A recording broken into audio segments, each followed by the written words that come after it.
Hello, hello, bienvenue sur ma chaîne YouTube, je suis Désirée. Ici, on parle de toute la procédure Campus France en long et en large. Aujourd'hui, dans cette vidéo, on va parler de 10 choses que j'aurais aimé savoir avant de faire ma procédure Campus France.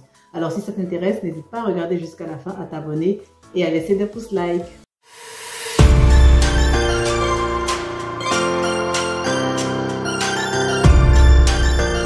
Alors mes chers amis, je voulais vous parler d'un super challenge qu'on a lancé mon équipe et moi cette année. Nous avons décidé d'accompagner parmi vous 2 étudiants gratuitement pour toute leur procédure Campus France.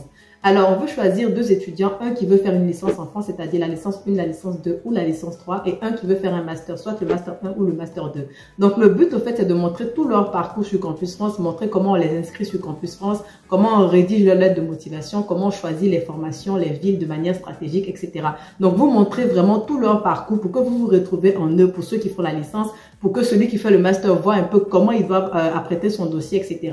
Et ça vous aidera au mieux. Alors si vous voulez que ce soit vous qu'on choisit, n'hésitez pas à nous écrire à info@study-6ebroad.me. Alors on ne prend pas de candidature par WhatsApp. Écrivez-nous par mail, c'est obligatoire parce qu'on a besoin de voir en fait votre motivation, etc. Donc vous nous écrivez et on choisira 2 parmi vous pour vous accompagner gratuitement. Rentrons maintenant dans le vif du sujet et parlons des 10 choses que j'aurais aimé savoir avant de faire ma procédure Campus France. Je vous parle de ça pour éviter des erreurs tout simplement et pour éviter que la prochaine procédure qui commence le 1er octobre soit un fiasco pour vous.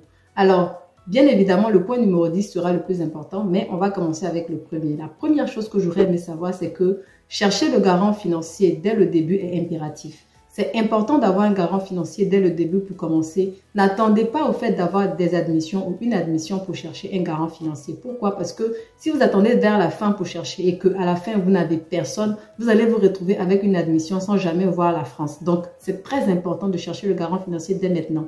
Vous pouvez avoir 1, 2, 3 garants sur le côté, vous les gardez et après vous allez choisir le plus solvable. Mais vaut mieux savoir aujourd'hui qui va vous accompagner financièrement dans votre procédure Campus France. C'est très, très, très important. Alors, la deuxième chose que j'aurais aimé savoir avant de faire ma procédure Campus France, c'est que la procédure Campus France est coûteuse. Je m'explique. Avant la partie demande de visa, vous allez payer, c'est pas très cher, vous allez payer que les frais Campus France, les photocopies, les impressions, vous allez payer le transport pour aller faire l'entretien, bref. Ça coûte pas trop cher, tout le monde peut le faire. Mais la partie demande de visa elle-même coûte très cher. Faire le compte bloqué avec 7 380 €, ça commence à faire beaucoup. Si vous n'êtes pas hébergé gratuitement en France, vous allez payer un logement, le loyer, la caution et aussi des frais d'agence. Donc, ça peut être cher. Vous allez aussi payer le billet d'avion pour venir en France, tout le chichi pour le voyage, des valises, etc. La procédure Campus France est coûteuse. Si financièrement, vous n'êtes pas très stable, vos parents ne sont pas très stables, je vous préfère vous prévenir dès maintenant. Il faut mettre de l'argent de côté, il faut commencer à épargner parce que à la fin, en fait, ça va vous coûter de l'argent. Alors, la troisième chose que j'aurais aimé savoir lorsque je faisais ma procédure Campus France, c'est que je dois choisir la formation que je veux faire et non celle qu'on me conseille de faire juste pour partir en France. Je m'explique. Des fois, lorsque vous faites la procédure Campus France, vous voulez venir en France pour faire informatique, mais on vous dit, au vu de vos notes, informatique serait pas bien pour vous, on va pas vous accepter, donc choisis économie. Du coup, tu choisis économie, tu as une admission, tu as ton visa, tu viens en France et tu penses en fait que ce serait facile pour toi de passer de l'économie à l'informatique, alors que la première année, tu peux pas changer d'université. Tu es obligé de faire la filière que tu as choisie. Donc, tu vas perdre encore une année, sachant que peut-être au pays, tu as déjà perdu des années. Choisissez la filière que vous voulez faire. Ne venez pas en France pour faire ce que vos parents veulent ou bien ce qu'on vous a conseillé de faire juste pour venir. Vous allez perdre des années et du temps. Maintenant, si vous avez des années à perdre et du temps à perdre, vous faites ce que vous voulez. Mais moi, je vous conseille de choisir la formation que vous voulez vraiment faire. Comme ça, si on vous refuse, au moins vous savez qu'on vous a refusé parce que vous ne remplissez pas les conditions, quoi que ce soit. Mais ça ne sert à rien de venir en France, sauf si votre but, c'est de venir perdre des années ou de venir juste en France pour venir. Bref, mais en tout cas, pour celui qui veut faire des études sérieuses, pour celui qui veut qui a un projet de vie, un projet professionnel, je vous conseille vraiment de choisir la formation qui vous plaît, celle dans laquelle vous vous épanouissez avant de venir en France. Ne choisissez pas une formation à peu près et puis après vous allez regretter, vous allez perdre du temps inutilement. Alors la 4e chose que j'aurais voulu savoir, c'est qu'il est essentiel de personnaliser chaque lettre de motivation. Toutes les universités sont différentes. Même si vous voyez le même intitulé de formation, les universités sont différentes. Alors, je vous conseille de personnaliser les lettres de motivation en fonction des universités. Vous allez regarder les critères d'éligibilité, vous voyez l'université, vous voyez ce à quoi elle s'attend Et du coup, vous personnalisez vos lettres de motivation en fonction de l'université pour maximiser vos chances d'admission. Ça ne sert à rien de faire une lettre de motivation générique et puis on balance ça à toutes les universités. Non, à chaque université, sa lettre de motivation. C'est très important. C'est vraiment un critère pour avoir les admissions, pour maximiser ses chances. Donc, évitez de faire une seule lettre de motivation et puis vous envoyez ça à toutes les universités. Non. Une université, une lettre de motivation. Je répète, une université, une lettre de motivation. Alors, la cinquième chose que j'aurais voulu savoir, c'est que les notes impactent véritablement la procédure Campus France. Alors, vos notes, vos résultats scolaires vont impacter votre procédure, que vous le voulez ou non.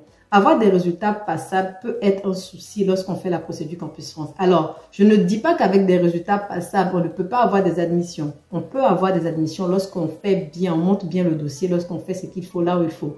Mais lorsqu'on a un résultat passable, on a plus de difficultés à avoir des admissions que lorsqu'on a des résultats assez bien excellents. On est d'accord. Donc, les résultats impactent vraiment. Moi, j'aurais voulu savoir cela quand j'étais en seconde pour me préparer, pour vraiment étudier, avoir de très bonnes notes. Comme ça, en terminale, j'avais toutes les chances de venir en France. Donc, franchement, je vous dis, pour ceux qui veulent faire la procédure dans 2 ans, 3 ans, étudiez bien. Étudiez bien, ayez de super notes parce que les notes impactent votre procédure Campus. Alors, la 6e chose que j'aurais voulu savoir, c'est que préparer son entretien Campus France est crucial. On ne va pas à l'entretien Campus France au talent. Vous allez être déçus.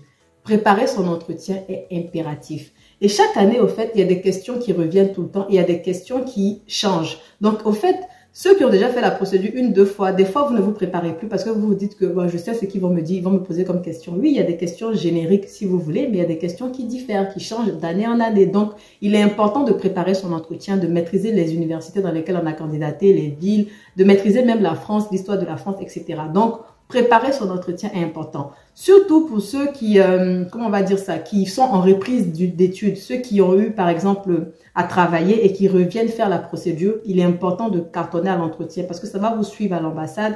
Et si vous avez fait un entretien bizarre, on va dire que vous voulez venir en France pour autre chose, mais pas pour les études. Donc, quand vous êtes en reprise d'études, vous devez maximiser sur l'entretien. Veillez même à vous préparer pour que votre entretien se passe super bien. Alors, la 7e chose que j'aurais voulu savoir, c'est que premier arrivé égale à premier servi en matière de traitement de dossier. Si vous voulez avoir des réponses rapides, si vous voulez avoir des chances d'avoir des admissions en France, il faut y aller rapidement. Alors, je vous conseille vraiment de finaliser votre procédure en 2 semaines. Pour moi, en 2 semaines, on peut finaliser la procédure lorsqu'on a tout bien fait. La première semaine, vous remplissez, vous choisissez les universités, etc. La deuxième semaine, vous soumettez votre dossier tout simplement. Franchement, pour moi, en 2 semaines, on termine avec la partie remplissage de dossiers, sélection des universités, lettre de motivation. Et la deuxième semaine, au fait, on valide et puis on cherche l'entretien, à faire l'entretien, à réserver un créneau. Franchement, allez rapidement, soumettez vos dossiers. Je ne suis pas en train de dire de faire les choses, d'aller en besogne. Attention, je ne suis pas en train de dire faites vite et puis faites n'importe quoi. Non, faites vite, mais en faisant attention, en vérifiant encore et encore. En s'assurant que tout est bien fait, faites les choses avec minutie pour être sûr que votre dossier sera accepté. Mais en tout cas, ne perdez pas le temps parce qu'il y a des étudiants qui ont de bons profils, mais on leur dit il n'y a plus de place dans la formation que vous voulez. Donc, vous voyez refuser parce que vous n'avez pas postulé en temps et en heure, vous avez perdu du temps. Du coup, c'est une course. Allez vite, postulez vite, faites vite les choses pour être sûr d'avoir des admissions. Vraiment, c'est un conseil. Ne perdez pas de temps parce que premier arrivé, premier servi, encore une fois. Alors, la 8e chose que j'aurais voulu savoir, c'est que se faire accompagner est important. Vous pouvez vous faire accompagner de manière gratuite avec un grand frère ou sur les vidéos YouTube comme vous faites, etc. Ou encore vous faire accompagner de manière payante. C'est très important. Pourquoi? Parce que des fois, on pense qu'on sait, mais on ne sait pas tout. Ou des fois, on a des cas précis, des cas spécifiques. Par exemple, ceux qui sont en reprise d'études ou encore ceux qui ont eu à redoubler, etc., qui ne savent pas trop comment je justifie l'année que j'ai redoublé, ou ceux qui ont fait une année sabbatique, après ils ont repris des cours, ils se demandent comment je justifie ça. Donc, c'est des profils, au fait, type, des profils spécifiques. Vous ne pouvez pas vous baser seulement sur des vidéos YouTube pour se dire que bon, là, je pourrais savoir comment faire ma procédure. Lorsque vous avez des profils un peu compliqués, faites-vous accompagner. Et même quand votre profil n'est pas compliqué, sachez qui vous regardez sur YouTube. Sachez là où vous prenez les informations, comment vous faites. Je vous invite vraiment à vous inscrire dans des groupes sur Facebook, là, les groupes de Campus France, il y en a tellement sur Facebook. Et vous pouvez aussi nous écrire, en fait, au +33 07 45 20 30 88. Vous faites partie de la communauté Study Abroad. Comme ça, vous avez les informations, vous êtes mieux accompagnés. Et ça, c'est gratuitement, fait partie du groupe Study Abroad, c'est gratuit. Donc, vous avez les infos, vous faites d'autres procédures, vous posez des questions de temps en temps, on vous répond. Voilà, faites-vous accompagner gratuitement ou de manière payante, mais faites-vous accompagner, c'est important. Ne faites pas les choses seules parce que vous ne savez pas. Alors, la 9e chose que j'aurais voulu savoir, c'est que dossier incomplet égale à retard de procédure égale à refus. Dans les deux côtés, dans la partie avant visa, dans la partie après visa. Un dossier incomplet, ça va vous faire perdre du temps et en plus de ça, on va vous refuser. Donc, j'ai failli dire, Sabari, pardonnez, fournissez des dossiers complets. Fournissez tout ce qu'on vous demande pour Campus France, tout ce qu'on vous demande pour l'ambassade. Si vous avez des dossiers qui ne sont pas encore complets, prenez le temps qu'il faut. C'est vrai que je vous dis d'aller vite, mais ne fournissez pas des dossiers incomplets parce que dossier incomplet égale à refus. Si ton dossier est incomplet, j'ai oublié, il y en a qui m'écrivent après, madame, j'ai oublié de mettre cela, est-ce que c'est un problème, j'ai oublié ceci.